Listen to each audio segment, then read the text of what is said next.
পর্যটকে মুখর সুনামগঞ্জের টাঙ্গুয়ার হাওর, যার সৌন্দর্য দেখতে দেশ বিদেশের বিভিন্ন প্রান্ত থেকে প্রতিদিনই ছুটে আসছে হাজারো ভ্রমণ পিপাসু মানুষ।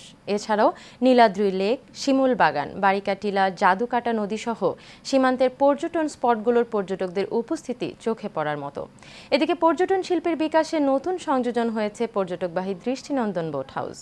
সুনামগঞ্জ প্রতিনিধি এনামুল কবির মুন্নার পাঠানো তথ্য ও চিত্র নিয়ে ডেস্ক রিপোর্ট। দেশের অন্যতম সুন্দর ও জীববৈচিত্র্যের সমৃদ্ধ সম্ভাবনাময় জলাভূমি সুনামগঞ্জের তাহিরপুর উপজেলার টাঙ্গুর হাওর। এই হাওরের উত্তরে ভারতের মেঘালয় পাহাড়, পাহাড় থেকে ৩৮টি ঝর্ণা নেমে মিশেছে টাঙ্গুর হাওরে।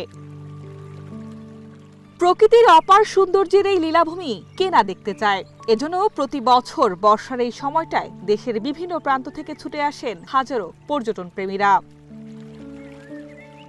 এবছর পর্যটকদের ভ্রমণের জন্য তৈরি করা হয়েছে বিলাসবহুল হাউসবোট। আধুনিক ডিজাইনে তৈরি করা হয়েছে এসব হাউসবোট, যেখানে রয়েছে থাকার ও খাওয়ার সুব্যবস্থা। আমরা কয়েকজন ফরিদপুর থেকে এসেছি টাঙ্গুয়ার হাওরে। টাঙ্গুয়ার হাওরে এসে দেখেছি যে প্রকৃতির এক অপার সৌন্দর্য এখানে উপভোগ করার মতো রয়েছে। আমাদের কাছে বরাবরই সুনামগঞ্জের পরিবেশ খুবই ভালো লাগে, এর জন্য আমরা এই নিয়ে আজকে সুনামগঞ্জে তৃতীয়বার আসতেছি। কয়েক বছর ধরে দেখছি যে সবাই সুনামগঞ্জ, টাঙ্গুয়ার হাওর, শিমুল বাগান এবং বারিকা টিলা এগুলো সব দেখছে। সো সেখান থেকে আমরা আসলে জেনেছি।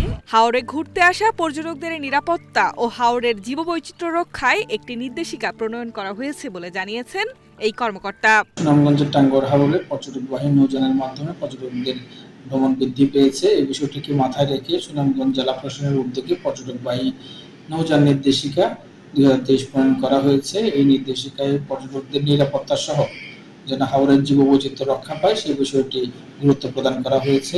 হাউসবোটগুলো পর্যটন শিল্পের বিকাশ ঘটিয়ে সুনামগঞ্জের অর্থনীতিতে বিরাট ভূমিকা রাখবে, এমনটাই প্রত্যাশা সুনামগঞ্জবাসীর।